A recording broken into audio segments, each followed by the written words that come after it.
everybody, welcome back. This is going to be a quick sound demo of the Acoustics 3030i.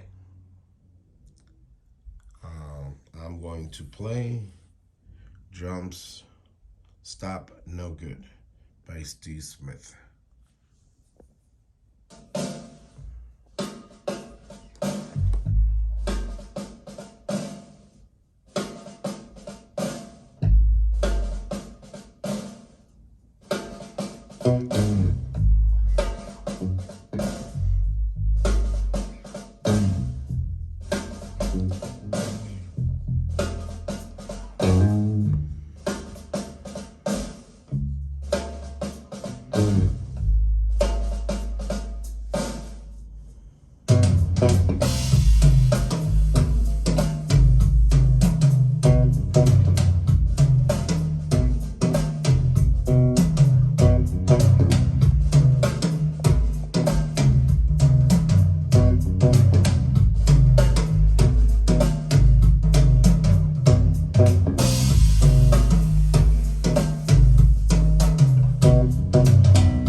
All right, that was a quick demo there. What can I say so far about these speakers? They're all right. The image, well, right out of the box, that's one thing. Bass is okay, but I do have the subwoofer running with them.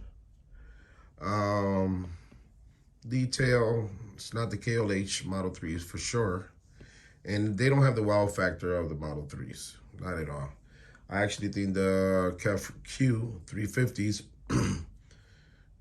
sounded a lot better, a lot better. It did have that beautiful detail, and they did give you a wow factor. The Echo that I had did an open boxing review. I think they compared to that, you know, that $400 mark speaker. They're okay. I mean, they're not gonna wow you, but they haven't been broken in either. But I'm gonna give them a few days, see how they go. If not, they're going right back, and maybe I'll just order those JBLs and see how that works out. I might just wait around. Holidays are coming, and I'm sure that they'll have a lot of good sales out there. Anyways, hope you guys enjoyed, and remember, subscribe and give me a like. All right, guys, have a good day.